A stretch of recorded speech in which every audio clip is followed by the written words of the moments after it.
सौ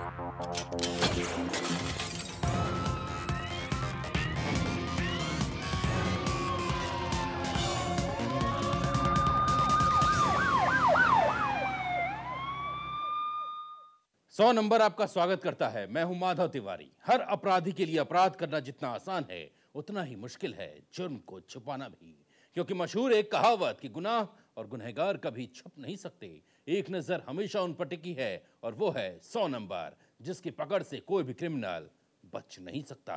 और आज समाज के वही दुश्मन 100 नंबर के टारगेट पर हैं।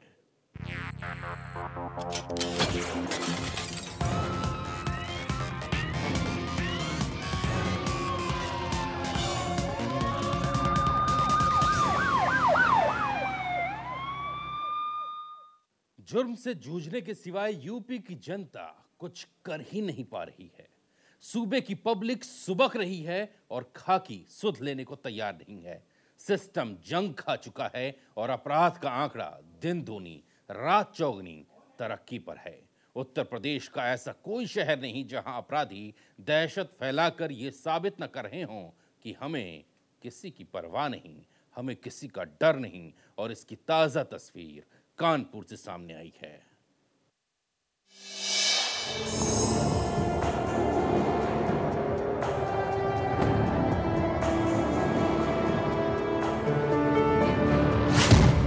जिला कानपुर, थाना किदवई नगर,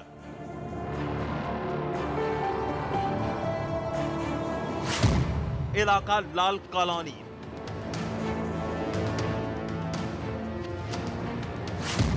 20 अगस्त की रात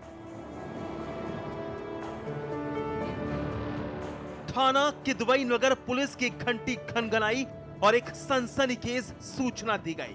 कानपुर पुलिस के कान तक जैसे ही खबर सुनाई पड़ी, तुरंत ही मौका वारदात की तरफ रुख कर दिया। किदवई नगर की लाल कॉलोनी के अंदर सनसनी फैली थी। इलाकाई लोग इकट्ठा थे और एक अजीब सी बदहवासी पसरी थी। पुलिस को कॉल करने वाले इलाके के ही बाशिंदे थे और जब पुलिस उनके साथ आगे बढ़ी तो दो मकान के बीच एक अंधेरी गली के अंदर कदम रखे, जहां कीचड़ जमा था। टॉर्च की रोशनी के सहारे पुलिस जैसे जैसे अंधेरी और गंदी गली में आगे बढ़ती गई तो एक जगह पर जाकर अचानक कदम ठहर गए और एक खौफनाक मंजर से सामना हुआ। जी हां, गली के अंदर तकरीबन 10 साल के एक मासूम लड़के की लाश खून से लथपथ पड़ी थी। गले हाथ पैर पर धारदार हथियार से वार किए गए थे। चेहरा भी पहचानना मुश्किल था। थाना किदवई नगर पड़ता है और यहाँ पर एक बच्चे की डेड बॉडी, जो दो घरों के बीच में छोटी सी गली और बाकी जो यहाँ पे कीचड़ हुआ था वहाँ पर डेड बॉडी मिली। संभवतः गले पे कट का निशान भी है और यहाँ पर कुछ और सामग्री भी बरामद हुई है। डेड बॉडी को पोस्टमार्टम के लिए भेज दिया गया है। खून से सनी बच्चे की बॉडी एक सफेद चादर में लपेटकर कानपुर पुलिस ने गंदी गली से बाहर निकाली और कॉलोनी में इकट्ठा भीड़ के बीच से निकलती हुई उसे शिनाख्त के लिए अपने साथ ले गई। अभी कुछ वक्त ही गुजरा था कि जल्द ही मासूम की पहचान से पर्दा भी हटा। शिनाख्त पुख्ता हुई। मासूम लड़के का नाम रेहान था, 10 साल उम्र थी, 4वीं कक्षा का छात्र था। पहले तो ये शिनाख्त नहीं हो पा रही थी, लेकिन अभी कुछ ही देर बाद बच्चे की शिनाख्त हो गई है, क्योंकि ये बगल में जिस जी के बॉडी मिली है चंद कदम दूरी पे ही उनका मकान है। बाबू भाई मिस्त्री हैं, उनका पोते के रूप में उसकी जानकारी मिली है और बच्चे को हैलट भेजा गया है यहाँ से। तो ये तो बच्चे क्योंकि खेलते हैं, क्योंकि मुझे भी फोटो दिखाया गया था जब शुरू में आए, क्योंकि मैं भी कार्यक्रम कर रहा तो मुझको लगा कि बच्चा यहीं का है, तो मैंने इस बारे में एसओ साहब को भी जानकारी दी। तो फिर थोड़ी जानकारी करने के बाद ये हुआ कि बच्चा ये बाबू भाई मिस्त्री के रूप में उसकी पहचान हुई है, पोते के रूप में उसकी पहचान हुई बच्चे की। शनिवार यानी 20 अगस्त की शाम वक्त तकरीबन 7 बजे घर से बाहर निकला था रेहान, लेकिन फिर वापस लौटकर नहीं आया। परिवार तक खबर पहुंची और परेशान परिवार ने अपने रेहान की लाश देखी तो चीख पड़ा। मासूम रेहान के मम्मी पापा अपने बेटे की बेरहम मौत से सख्ते में आ गए। सदमा हावी है उन पर। रेहान की बॉडी मिलने के बाद जिले के एसएसपी ने भी मौके पर हाजिरी लगाई। साथ ही फॉरेंसिक एक्सपर्ट टीम की मदद ली गई। सुराग सबूत जुटाए गए। मौकाए वारदात से पुलिस को खाली शराब की बोतल, बियर की केन, रेहान की चप्पल और जगह जगह खून के धब्बे चस्पा मिले, जिन्हें पुलिस ने सुराग सबूत के तौर पर इकट्ठा कर लिए। फोटो के हिसाब से उसको शिनाख्त भी की गई। जो जिन लोगों ने शिनाख्त की है परिवारजनों को एक बार कंफर्मेशन के लिए हैलेट भेजा गया है और बाकी जो भी चीज़ें इसमें घटना में निकल के आती शीघ्र इसका अनावरण किया जाए। ये अभी कह पाना बहुत जल्दबाजी होगी, क्या कारण रहा और किस कारण से इनका मर्डर हुआ है, और पोस्टमार्टम के बाद एक तो एक्चुअल हम टाइम बता पाएंगे और मृत्यु का एग्जैक्ट कारण बता पाएंगे, और किस कारण हुआ ये हम लोग जैसा मैंने बताया शीघ्र इसका अनावरण किया जाए। मासूम रेहान की लाश उसके घर से थोड़ी ही दूर से बरामद हुई, लेकिन फिलहाल कोई नहीं जानता कि उसके साथ हुआ क्या और उसकी हत्या करने वाला कौन है और इसके पीछे मकसद क्या है। लेकिन रेहान का मर्डर हुए 2 दिन बीत गए, मगर उसके कातिल अभी तक पुलिस नहीं पकड़ पाई और कानपुर पुलिस के इसी पस्त रवैये से आजिज आकर मासूम रेहान के परिवार और इलाकाई लोगों ने उसकी लाश सड़क पर रखकर जाम लगा दिया और पुलिस प्रशासन को चेताया कि जब तक रेहान का कातिल हत्या नहीं चढ़ेगा तब तक उसका शरीर सुपुर्द खाक नहीं किया जाएगा। देखिए, क्षेत्र की जनता यही चाह रही है और हम लोग की भी यही मांग है कि बच्चे की निर्मम बहुत बेदर्दी से हत्या की गई है और अब हर व्यक्ति हर जगह पूरे मोहल्ले में कम से कम अब ये आदमी चाह रहा है कि कम से कम उसकी हत्या का खुलासा हो और हत्यारे के नाम का पता चले कि किस व्यक्ति ने हत्या की। किसी के भी घर का बच्चा हो, बहुत छोटा बच्चा था, उस बच्चे के प्रति पूरे क्षेत्र को और बाकी जहाँ तक न्यूज़ चैनलों के माध्यम से ये खबर गई है वहाँ तक सिंपैथी उस बच्चे के लिए, क्योंकि इतने छोटे बच्चे को इतनी निर्मम हत्या करके नहीं मारना चाहिए किसी को। अब हम लोग यही चाह रहे हैं कि पुलिस जितनी जल्द से जल्द उस हत्या का खुलासा करे कि किस व्यक्ति ने की जाए और दोषी को कड़ी से कड़ी सजा दी जाए। पीड़ित परिवार और इलाके के लोगों का आक्रोश देखकर कानपुर पुलिस ने दस्तक दी। गुस्साए परिवार और स्थानीय निवासियों को समझा बुझाकर जाम खुलवाया और जल्द आरोपियों की गिरफ्तारी का आश्वासन भी दिया। मगर 2 दिन गुजरने वाले हैं और अभी तक कातिल का कोई सुराग नहीं लगा और कत्ल की वजह भी सामने नहीं आई। मसलन ऐसे में सवाल उठते हैं कि मासूम रेहान के मर्डर की वजह क्या है, कातिल कौन है, क्या दुश्मनी मासूम के खून का सबब बनी या फिर हत्यारे का कुछ और ही इरादा था। क्या मासूम रेहान की हत्या से पहले उसके साथ कुछ गलत हुआ? आखिर क्या है मासूम के मर्डर के पीछे की mystery? Anshuman Gupta, Kanpur, national voice. पता नहीं मासूम की किससे क्या दुश्मनी थी, पता नहीं कौन है इंसानियत का दुश्मन जिसने बच्चे को इतनी बेरहम मौत दी। तहकीकात कर जल्द खुलासे का दम भर रही है पुलिस, लेकिन यूपी के अंदर अपराध का सिलसिला थम नहीं रहा है। कानपुर से अलीगढ़ की तरफ रुख किया तो सामने आई सड़क पर अंजाम दी गई एक सनसनीखेज वारदात। हम यहाँ से दूरलाल के जा रहे थे, 2-3 लोग थे हम, और भोरे श्यामल पुल से पहले ही करीबन 1 दर्जन बदमाश थे, हथियारों से लैस थे।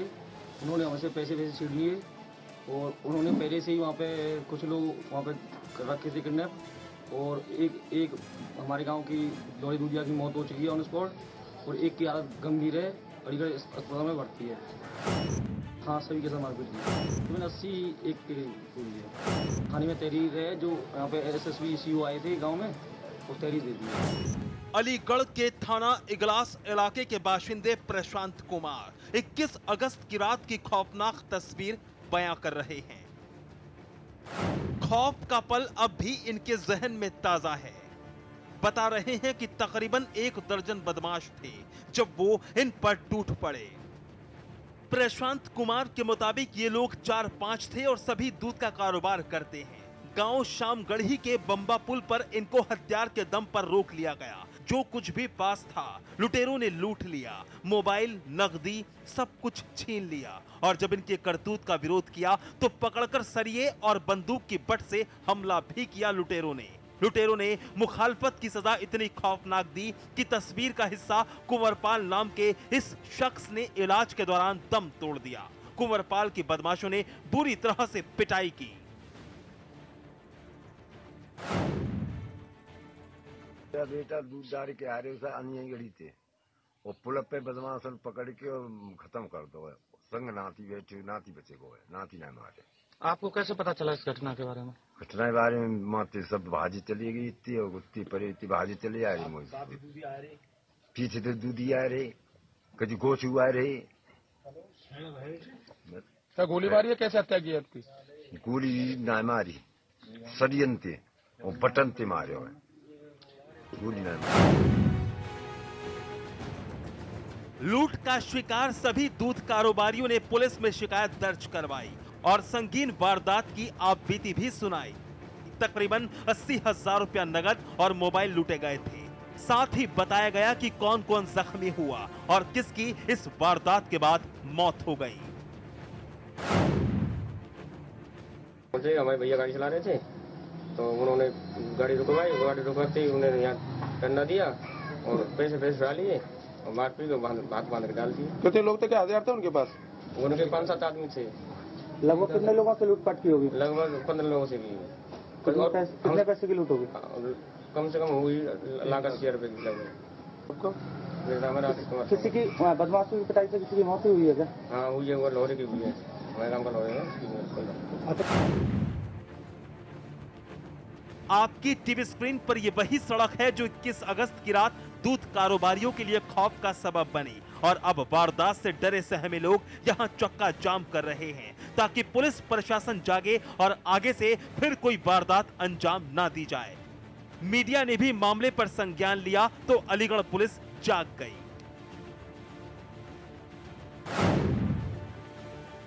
में एक व्यक्ति जो वहीं पास के गांव का रहने वाला था उसकी मृत्यु हुई है।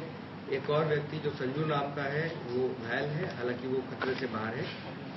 इस पूरे प्रकरण में अपर पुलिस अधीक्षक ग्रामीण पूरे मामले की खुद जांच कर रहे हैं और उसमें मुकदमा भी दर्ज हो गया है। जो कोई भी व्यक्ति इसके लिए दोषी है, जो भी क्रिमिनल है, जो भी बदमाश है, बहुत जल्द हमारी गिरफ्त होगी। कितने लोगों के साथ लूटपाट की थी इन लोगों ने? जो अभी तक बात प्रकाश में आई है उसमें 3-4 लोगों के साथ घटना होना बताया गया है। हालांकि जो परिवार के लोग हैं वो कुछ लोगों पर शक भी उन्होंने जाहिर किया है, लेकिन वो विवेचना के दृष्टिगत मैं आपसे शेयर नहीं कर सकता। कुल मिला के ये है कि हम लोगों को पूरा विश्वास है कि जल्दी इस पूरी घटना को हम लोग वर्कआउट करेंगे।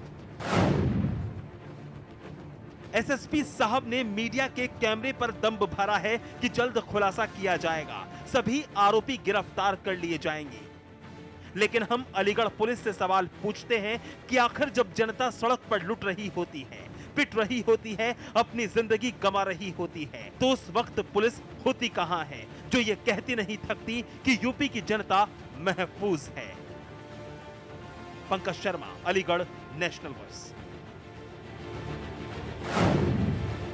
पहले लूट, फिर फायरिंग और फिर खाकी के साथ साथ हर किसी को गुमराह करने की कोशिश। अपराधी कितने बेखौफ हैं उत्तर प्रदेश में, इस बात पर मुहर हर रोज की आपराधिक घटनाएं लगाती हैं। लेकिन आज हमीरपुर की वारदात में देखिए कि कैसे एक खून करने के बाद संगीन जुर्म को हादसे की शक्ल दी गई।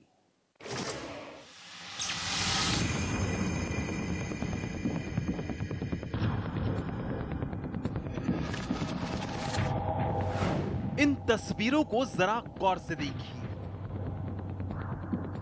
और इन्हें तसल्ली से देखने के बाद अगर आप ये सोच रहे हैं कि ये एक्सीडेंट का मामला है तो आप गलत हैं। और अगर आप इसे अनियंत्रित ड्राइविंग का मामला मान रहे हैं तो भी आप गलत हैं। दरअसल ये सोची समझी साजिश के तहत किया गया मर्डर है जिसे बड़ी चालाकी से अंजाम दिया गया है। लेकिन हम आपको बताने जा रहे हैं ये पूरी साजिश। दरअसल हमीरपुर से जालौन को जोड़ने वाले इस 4 लेन हाईवे पर सुबह तड़के एक मारुति वैन डिवाइडर से टकराकर खाई में पलट गई थी, जिसमें मौजूद कार चालक की मौत हो गई। इस हाईवे पर ट्रैफिक कम होने की वजह से इस घटना का कोई चश्मदीद नहीं था जो ये बता सके कि हादसा कैसे हुआ। इसलिए हादसे के बाद मौके पर पहुंची पुलिस ने शव को कब्जे में लेकर पोस्टमार्टम के लिए भेज दिया। लेकिन जब लाश को पोस्टमार्टम के लिए खोला गया तो डॉक्टर ने शरीर पर बुलेट के निशान पाए। तो मामूली हादसे का मामला हत्या में बदल गया।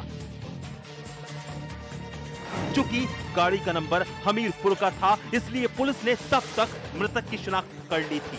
और जब घर वालों से बात की गई तो पता चला मृतक विनय कुमार गुप्ता है और व्यापारी है जो हमीरपुर से अपना तगादा वसूल कर अपने घर कुरारा जा रहा था। थाना कुरारा क्षेत्र के विनय कुमार गुप्ता जी थे और कल ये बताया गया कि परिजनों से जो मेरी बात हुई उन्होंने बताया कि कल ये अपराध अपने घर से निकले और यहाँ पर ये किराने के व्यापारी थे, सामान वगैरह यहाँ पर देते थे, वसूली वगैरह कुछ करने आए थे। रात में लगभग 9:30 बजे के आसपास जो बताया जा रहा है अभी कि हमीरपुर शहर से चले हैं अपने घर के लिए और इनकी डेड बॉडी बदनपुर के गांव में इनका जो वैन था, मारुति वैन थी, उसके अंदर ड्राइविंग सीट पर मृत अवस्था में पाए गए। पुलिस को सूचना मिली, तुरंत पंचायत नामा करके पोस्टमार्टम की कार्रवाई करवाई गई। पोस्टमार्टम में इनको गनशॉट इंजरी पाई गई है। परिजनों द्वारा जो तहरीर दी गई है उसके आधार पर सुसंगत धाराओं में अभियोग पंजीकृत करके विवेचना की जा रही है। मेरे द्वारा यहाँ पर डॉग स्क्वाड और इन सब की विधि विज्ञान की टीम पूरी जो है मंगाई गई है, आ रहे हैं और पूरी छानबीन की जा रही है। मुझे उम्मीद है कि बहुत जल्दी ही घटना का खुलासा करने में हम लोग कामयाब होंगे। मृतक युवक की शिनाख्त और इस खुलासे के बाद कि मरने वाला व्यापारी अपना तगादा वसूल कर रात में अपने घर कुरारा जा रहा था तो पूरा मामला साफ हो जाता है कि इस वारदात को लूट के इरादे से अंजाम दिया गया। लेकिन हड़बड़ाहट में लुटेरे व्यापारी के गले की चेन ही लूट पाए और उसको गोली मारकर चले गए। लेकिन गोली लगने के बाद विनय कुमार अपना संतुलन खो बैठा और गाड़ी के साथ खाई में चला गया और लोगों को लगा कि शायद गाड़ी डिवाइडर से टकराकर खाई में चली गई है। हमारे जो विनय गुप्ता जी, इनका उर्फ नाम रामजी गोई है, ये एजेंसी डीलर है, हमारे व्यापार संगठन के सदस्य भी हैं और ये पर डे आसपास इनका माल सप्लाई होने जाता है। और कल हमीरपुर का बाजार था तो वो माल देने गए थे और तगादा करने के लिए गए थे। कुरारा से ये शाम के 4 बजे निकले हैं और 4 बजे जाने के बाद ये हमीरपुर गए, वहाँ से तगादा लेकर करीब 10 बजे वहाँ से हमीरपुर से लौट कर आ रहे थे। तो ये बदनपुर के आसपास किसी लोगों ने, अज्ञात लुटेरों ने लूट की हत्या से उद्देश्य से इनके कनपट्टी में लगाकर उन पर फायर कर दिया, जिससे वो बैग और उनकी जो गले में चेन थी वो ले गए और बैग वो उनको पता नहीं चल पाया तो बैग नहीं ले जा पाए और मोबाइल भी छूट गया, अंगूठी निकाल नहीं पाए क्योंकि पीछे से गाड़ियां आ गई। इस वजह से वो बहुत जल्दी वो भग गए और वो गाड़ी गड्ढे में चली। लूटपाट के इरादे से कुछ छुटभैया राहजनी करने वालों ने हाईवे पर एक व्यापारी की हत्या कर दी और लोग इसे मामूली हादसा समझ रहे थे। लेकिन हमीरपुर पुलिस ने डीजीपी के उस आदेश की धज्जियां जरूर उड़ा दी जिसमें यह कहा गया है रात में पुलिस हाईवे की निगरानी करेगी। अगर सदर पुलिस ड्यूटी पर मुस्तैद होती तो आज एक व्यापारी की जान न जाती। अब क्या डीजीपी साहब हमीरपुर पुलिस पर कोई कार्रवाई करेंगे? बड़ा सवाल यही है। Rizwan Ali, Hamirpur, national voice.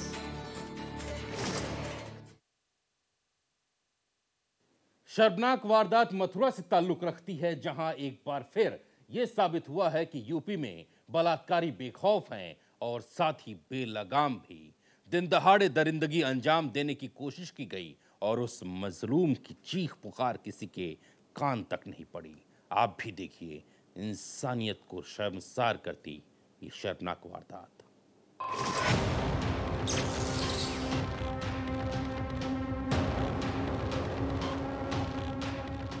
हमारे समाज की इस भद्दी तस्वीर को देखिए, इस धुंधली तस्वीर को देखिए। हमारे संस्कारों की धज्जियां उड़ाती इन तस्वीरों को देखिए।